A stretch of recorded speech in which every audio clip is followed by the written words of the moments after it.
Hey Waffle Gang, I do hope you are well. My name is Mark and today we're checking out some more Reddit stories, and if you do love a Reddit story, why not consider hitting that like, subscribe, maybe that notification bell too, and let's crack on with today's first story. Much love, guys. Now today's first story comes from Desperate Solid 2378 and says, "Am I the arsehole for leaving my wife at a restaurant after she insulted me? My wife, 31 female, and I, 30 female, were at a restaurant to celebrate a big milestone in my career. I was talking about my career in voice acting, which I absolutely love, before she decided to insult me by saying, 'You should be a mime instead, so no one has to hear you talking anymore.' My wife always makes a lot of jokes like these, basically insulting me, which I usually don't pay too much attention to. This joke in particular really hurt me because I used to be very self-conscious about my voice due to being bullied for years about the way I used to speak, so this hit me really hard. She also knows this was a hard point in my life and it was very hard to get past it. After she said this, I just said, 'Are you serious?' before standing up abruptly and walking away. I didn't tell her where I was going, but I drove to my studio and have been here for the past few hours. She's been blowing up my phone with calls and messages about leaving her at the restaurant to pay the bill. It was an expensive restaurant and I usually pay for our outings as I make more money, and for leaving her stranded as I took the car when I left. I'm not sure if I'm overreacting, as my wife always says this is just her sense of humor and I need to stop being a snowflake, but she is blowing up my phone calling me immature for leaving over a joke. Am I the arsehole for leaving her at a restaurant? Edit, since a lot of people are referring to me as a man, husband, he/him, I'm a woman. Me and my wife are lesbians, thank you." But the top commenter said to OP on this one, "Does she even like you? It's not a joke if no one's laughing." OP says, "I would like to think so because we've been married for almost 5 years. She never used to make jokes like this before, so I'm not really sure what happened." Then OP responded to a comment about voice acting and knock it off and says, "My voice acting pays our bills and supports our lifestyle. If I knock it off, we would be homeless."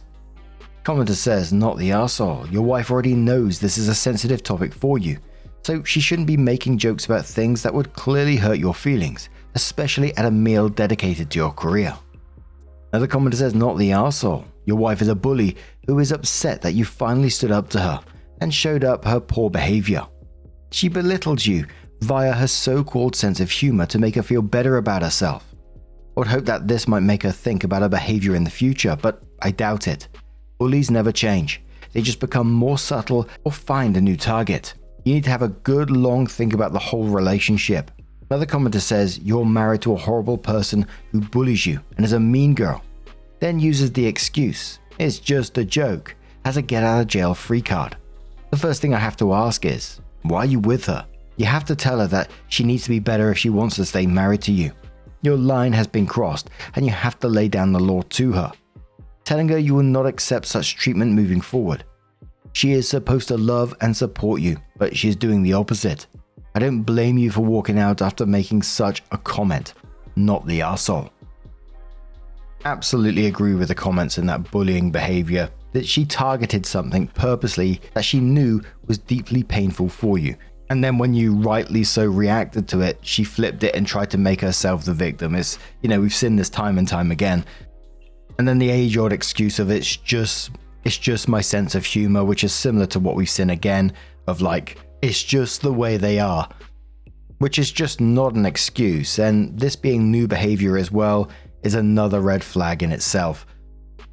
And what always super annoys me in stories like this, and after they've been called out, instead of taking responsibility and apologizing for it, they double down and attempt to make themselves the victim in this situation. But OP comes in with their update and says, "Hello everyone, I didn't expect my original post to get so much attention.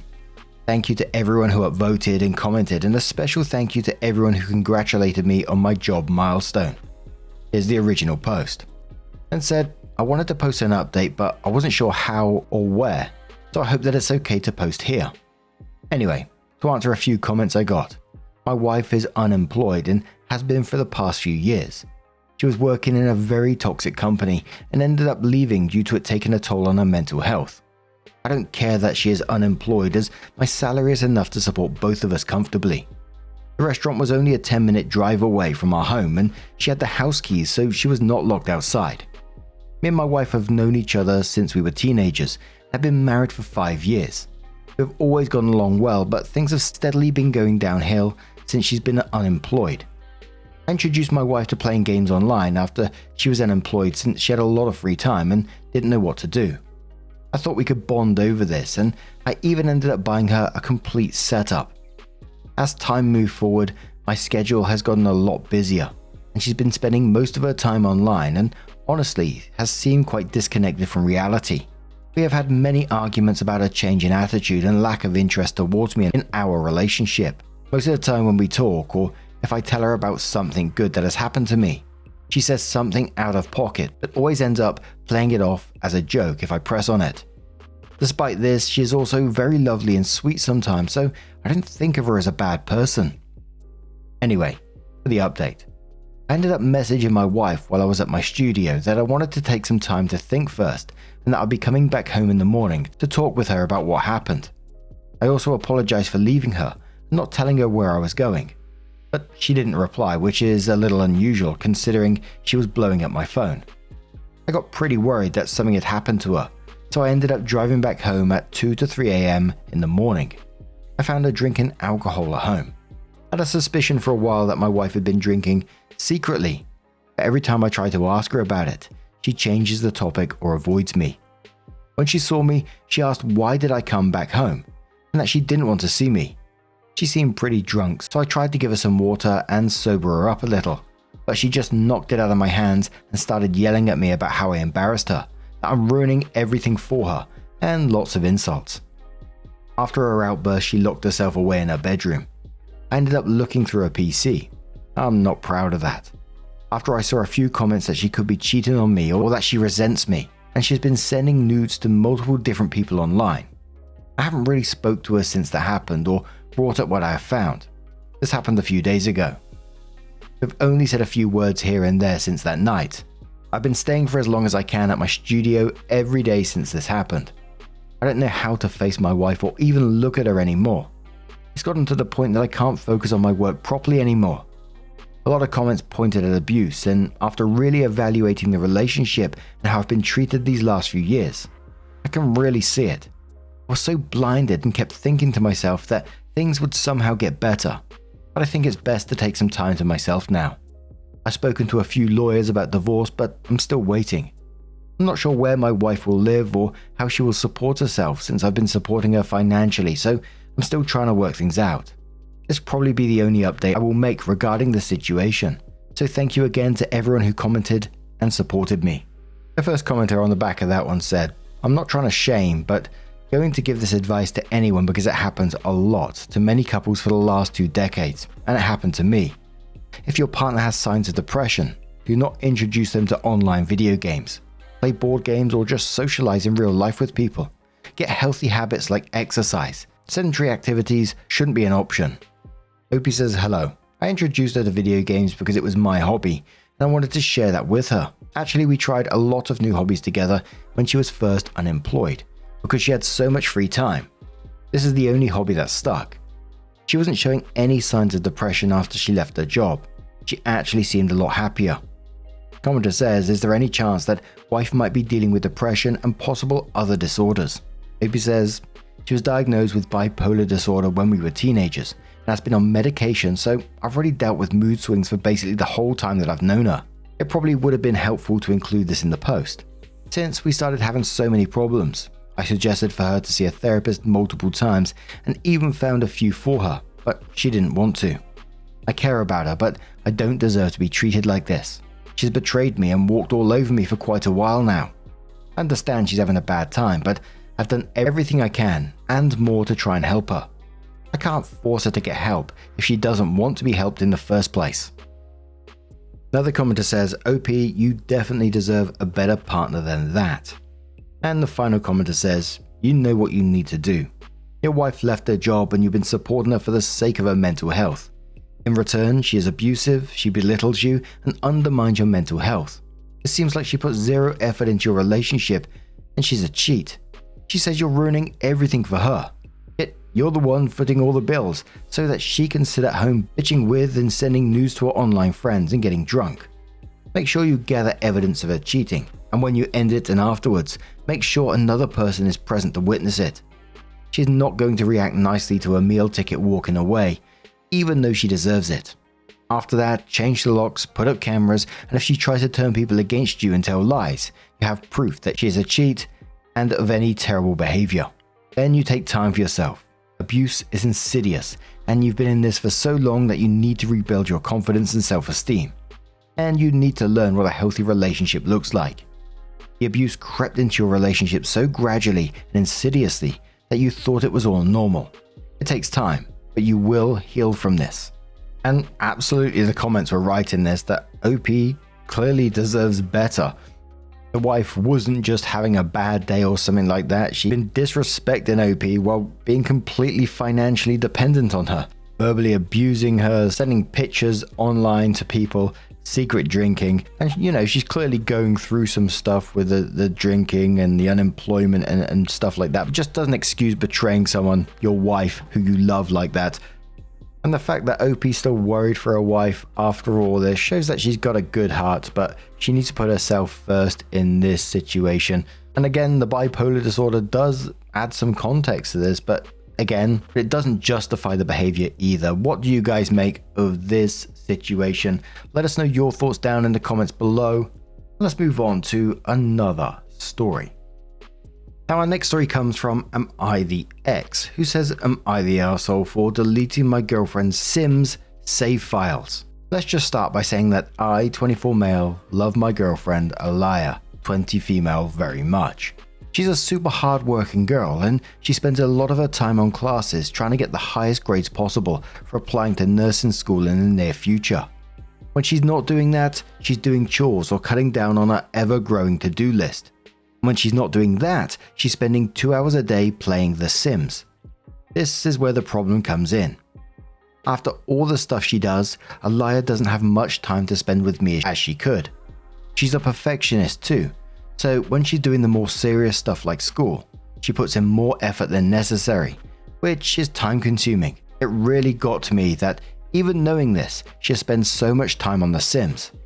It's something frivolous she's doing when we already only get so little time together. She's also an adult, so essentially playing digital dolls almost every day is kind of something she ought to grow out of by now. I decided to step in and have a cut back on this. I obviously didn't delete the whole game, but I figured deleting the little save files that she was working on would deter her from spending so much time on it. That decision backfired tremendously. When she logged onto her game, she thought there was some glitch going on and kept restarting it until I explained to her that I removed the saves. She absolutely flipped out on me, saying she'd been playing that save file since like 2017 and had ruined years of game progress. Sims isn't even a gold game. I told her she was overreacting because she still has the game and she could just remake her same little characters if it mattered so much. It doesn't need to, and maybe she can focus on more adult interests like loved ones. Basically, she left immediately, saying she was so stupid to leave her gaming laptop at my place, and now she won't answer my calls. I know that is a total overreaction, but I started to feel bad once I realized it may not be as easy to redo her characters as I initially thought. So, am I the arsehole for deleting my girlfriend's Sim saves? And I think we need to start off with the top comment, which is the girlfriend who found the post. Organic Ad 2, the girlfriend says, did you really think I wouldn't find this post? Do you really think I wouldn't see how you've been talking about me?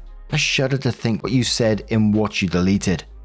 Why didn't you tell them the real story? About how you not only deleted the save files, but also hammered the backup thumb drive so hard that there's a dent on your countertop now, while I cried for you to stop. Why didn't you tell them about how you tag along to my SI group after bio because you don't want me to be out of your sight?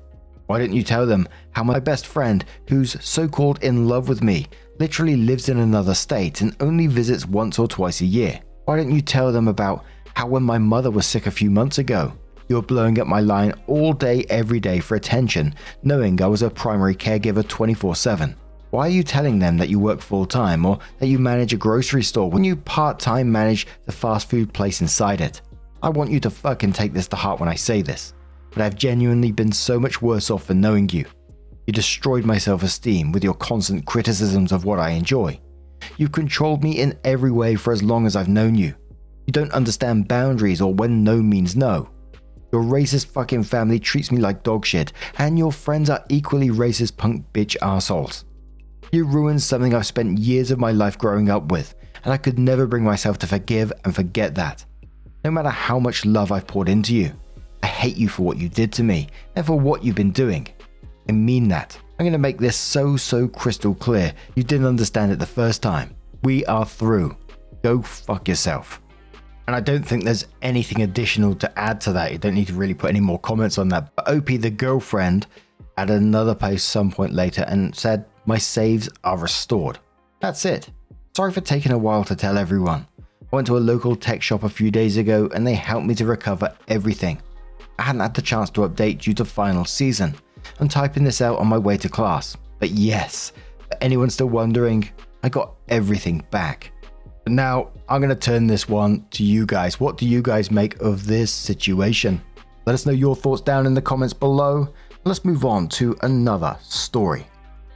Now, our next story comes from the Petty Revenge subreddit from Etio, who says, "My coworker loves taking credit for other people's work. Then he got exposed.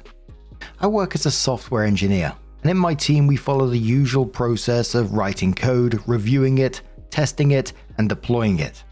One of my coworkers, Steve, had a habit of taking credit for other people's work in front of management. He isn't a bad developer, but he loves making it seem like he was doing more than he actually was. I'm quite introverted, so I don't usually speak up in meetings unless I have to. Calling someone out directly doesn't come naturally to me, so I usually just let things slide. During a big project, I spent days fixing a complicated bug. The problem ran deep, and the fix had to work across different parts of the code. If you hadn't actually worked on it, it was pretty hard to follow. After a lot of testing, I finally got it done. At the next team meeting, before I could even say a word, Steve jumped in and started explaining my fix as if it was his. He kept saying things like, "We decided to," and "our approach was to," making it sound like he was the person behind it. I was annoyed, but I kept quiet. The next day, another bug popped up in the same area of the code. Our manager turned to Steve and said, "Since you worked on this, can you patch it?" And that's when the fun started. Steve froze.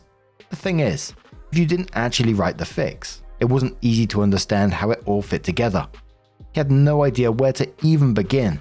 He tried stalling and even sent me a message asking if I could explain the logic of the code real quick. I told him that I was busy at the moment and that we'll catch up with him later on. I didn't. After 5 hours of struggling, he finally admitted in the team chat and wrote something like, "Actually, I didn't write this part. Maybe OP can take a look." I replied, "Of course, I'll check it." 10 minutes later, I had it fixed. Our manager came over and congratulated me. We were chatting for a bit, and before heading off, he made a deliberate comment about how great it was having someone who actually understands what we are working on. Steve didn't say a word. Fuck you, Steve. I love it when people are sassy at the end of stories like that. A lot of people below this one already suspecting that the manager already knew something was up and Steve's behavior. But what do you guys make of this situation? Let us know your thoughts down in the comments below. Let's move on to another story. This next story is also from the Petty Revenge subreddit from Twinkies and Wine, who says, "Won't let me go home sick. I'll see you in 30 days when I pick up my cancer meds." Although I didn't have control over how this revenge played out, I still smile when I recount this story and thought it would fit here. In 2010, I worked at a corner drugstore as a department lead, back when those were relevant. I was 21. I did the bare minimum, and I hated working Sundays, which were my Fridays. I'd be the first to admit that I could have been a better employee, but I knew this wouldn't be my career, and I was just coasting until I graduated. Sunday, May 2nd rolls around, and I felt awful. I'd already not been feeling great. That Friday, I was a bit under the weather. When Saturday came round, I felt pretty okay, but then Sunday hit like a sack of bricks. About 2 hours into my shift, I asked my manager, Ryan, if I could go home. The guys in management despised me, so I was not surprised when this particular manager snarkily responded with, "You need to get someone to come in and finish your shift." Edit to add, this wasn't policy. He was just being an arse about it because he didn't like me. Fine, no problem. I called one of my co-workers and she came in for me. My boyfriend at the time was working at a hotel down the street. We shared a car, so I went to his hotel to sleep until he got off of work. I slept in the lobby for 9 hours straight. We made it home and I started coughing up blood. My boyfriend forced me to go to ER that night. I was diagnosed with strep and admitted to the hospital. That Monday, the 3rd, one of the nurses informed me that I'd be in the hospital for at least a week, so I called my store to let them know. The manager I spoke with, Brad, hated me more than anyone else at that store. I told him the news. He said, "You'll be out for a week for strep." OP said, "Yeah. Do you want to talk to the nurse? She's right here." Brad says, "No, we'll see you when you get back." He was clearly irritated by the news, but there was nothing I could do. What I hadn't told him, as I didn't know at the time, is I was admitted because the hospital suspected I had something much worse. I was visited by a doctor on Monday who explained he'd like to perform a bone marrow biopsy. I had no idea what that was or why he'd want to do one, except that my blood count looked weird. I had the procedure done and continued recovering from strep. Tuesday, May 4th comes around and the doctor from the day before pays me another visit. He says, "OP, we got the results of your BMB back. You have an aggressive form of leukemia that requires immediate treatment. We'll be sending you to a hospital in a big city to start chemo tonight." My world was turned upside down. I called my best friends, all of whom I worked with, and invited them to the hospital to share the news. One of my friends had a shift that afternoon and broke the news to the store. OP has cancer. I spent 28 arduous days in the hospital fighting for my life. My mum had visited my store a few times during my hospital stay and talked with my store manager, letting her know what was going on. My store manager was very understanding and supportive. The other managers never said a word to me, my mum, or my friends about the situation. When I finally got out of the hospital, I went to my old store to pick up my maintenance cancer meds as I made my way back towards pharmacy, bruised, bald, and with a bright purple PICC line sticking out my arm. I turned down aisle 10 and who do I see? Ryan, stocking vitamins. "Hi Ryan," I gleefully shouted. The look on his face was priceless. "Oh my god, OP, are you okay? How are you feeling?" OP says, "I'm great now, thank you. It's a good thing I left early that Sunday and ended up in the hospital, so they found the cancer. The whole situation was absolutely delicious. Despite everything I went through, the feeling of complete vindication when they had to face my cancer-ridden self was incredible. I never ended up going back to work there. I had to file disability because the next 5 months of my life were week-long hospital stays followed by constant transfusions, checkups, and even a case of sepsis that almost killed me. But I still remember Ryan's face, and it brings a smile to mine." And importantly, someone asks, "Hope that OP's in fine health now." OP replied saying, "Thank you. May 4th will be 15 years since my DX, and there's no sign of it coming back."